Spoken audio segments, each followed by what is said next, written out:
Menyapa Anda semuanya di program Bible Everyday. Senang sekali saya terus mengajak Anda belajar akan firman Tuhan, membaca setiap hari, merenungkannya, dan yang paling penting melakukan itu dalam keseharian kita.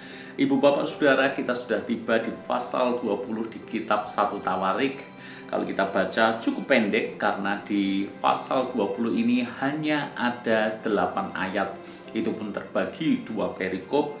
Perikop yang pertama adalah perang melawan Bani Amon berakhir. Ini merupakan lanjutan dari pasal sebelumnya yang mana Daud memenangkan peperangan melawan Bani Amon. Lalu kemudian perikop yang kedua ini cukup menarik. Peperangan melawan orang Filistin. Yang dicatat dalam perikop ini adalah orang-orang raksasa dari Filistin. Itu yang diperangi oleh bangsa Israel. Dan peperangan melawan raksasa-raksasa ini dilakukan satu lawan satu.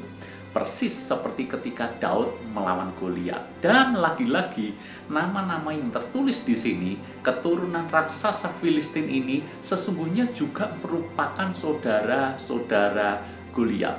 Jadi Anda bisa bayangkan kalau Goliat tinggi besar, raksasa seperti itu, maka saudara-saudaranya mereka pun pasti tinggi besar karena mereka keturunan raksasa. Lagi pula Alkitab juga menulis bahwa mereka ini berjari 6. Jadi total itu punya 24 jari seluruhnya. Besar, punya jari 6 dan sudah terbiasa perang.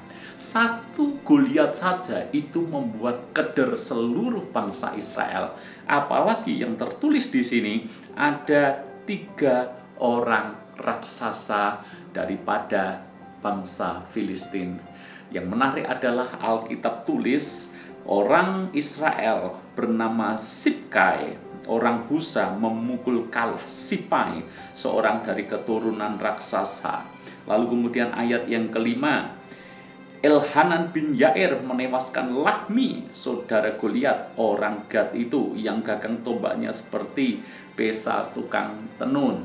Kemudian satu lagi, ayat yang ke-7, ia mengolok-olok orang Israel, maksudnya raksasa ini, maka Yonatan anak Simei, kakak Daud, menewaskannya. Alkitab sekali lagi menggarisbawahi, orang-orang ini termasuk keturunan raksasa di Gad.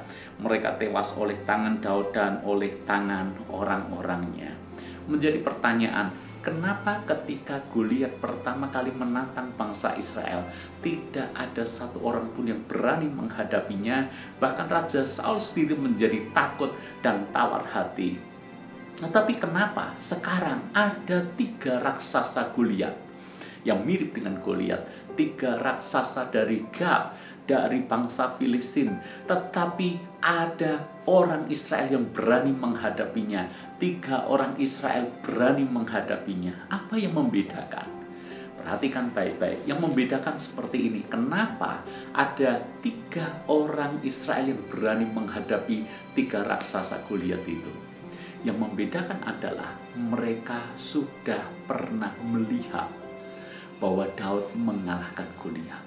Secara ukuran tubuh memang kalah besar, secara perawakan memang kalah jauh. Karena mereka raksasa, sedangkan orang Israel adalah orang biasa. Tetapi sebagaimana Tuhan memberikan kemenangan kepada Daud atas Goliat, hal yang sama mereka yakini kalau Allah berpihak kepada mereka, maka musuh sebesar apapun akan mereka kalahkan dan taklukkan. Itu sebabnya kemenangan Daud atas Goliat itu menjadi hal yang sangat penting.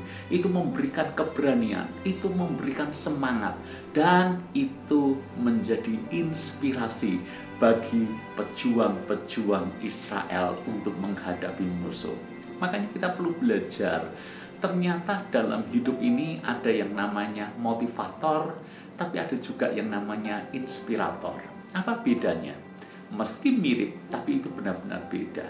Motivator adalah orang yang membangkitkan semangat orang lain dengan cara memotivasi, dengan cara mengobarkan semangatnya melalui kata-kata. Itu motivator. Tapi yang sering kali terjadi adalah orang itu semangat ketika mendengar kata-katanya. Ketika dimotivasi semangat, Tetapi ketika motivasi itu berhenti dan selesai, maka kemudian semangat orang itu pun kemudian kembali menurun. Persis seperti ungkapan berkata, hangat-hangat tai ayam, panasnya hanya sebentar, setelah itu dingin lagi. Ada juga ungkapan dalam bahasa Jawa, obor blara. Itu daun kelapa yang ketika dibakar kelihatannya cepat nyala apinya, tapi cepat juga padamnya. Lah, motivasi seringkali seperti itu kalau tergantung orang lain, kalau tergantung motivator yang memompa semangatnya. Maka ada motivator, ada juga inspirator. Bedanya apa? Inspirator itu tidak perlu dia memotivasi dengan kata-kata. Inspirator adalah orang yang melakukan sesuatu, memiliki sikap tertentu, dan apa yang menjadi sikap dan tindakannya itu ternyata membuat orang lain yang melihatnya terinspirasi, terdorong, dan bisa memotivasi dirinya sendiri. Ini dua hal yang berbeda. Motivator, dia memotivasi orang lain, baru semangatnya muncul. Inspirator, hidupnya ini menjadi teladan. Orang bisa memotivasi dirinya sendiri. Mana yang penting? Dua-duanya penting. Kalau bisa jadilah motivator, tapi juga inspirator. Lah, kalau kita bisa jadi inspirator, orang akan termotivasi dengan dirinya. Dan catat, motivasi yang dari dalam ini akan jauh lebih kuat daripada motivasi dari luar. Maka kembali dalam kisah ini, kenapa ada 3 orang Israel yang berani menghadapi raksasa dari Gat yang persis seperti Goliat besarnya? Karena mereka terinspirasi dari apa yang dilakukan oleh Daud ketika dulu mengalahkan Goliat. Inspirasi membuat seseorang termotivasi. Inspirasi membuat seseorang berani bertindak dan melakukan sesuatu. Kalau Tuhan dulu bisa menyertai Daud dan mengalahkan Goliat, Tuhan yang sama pasti menyertai aku dan mengalahkan raksasa-raksasa ini. Maka ibu bapak saudara semuanya belajar seperti Daud, menjadi inspirator. Tidak dicatat Daud memotivasi orang-orangnya ini, tidak dicatat. Tapi saya sangat yakin orang-orang Daud ini melihat apa yang dulu pernah Daud lakukan terhadap Goliat. Maka mereka punya keyakinan Allah bersama mereka, Allah memberikan kemenangan kepada mereka. Tuhan memberkati.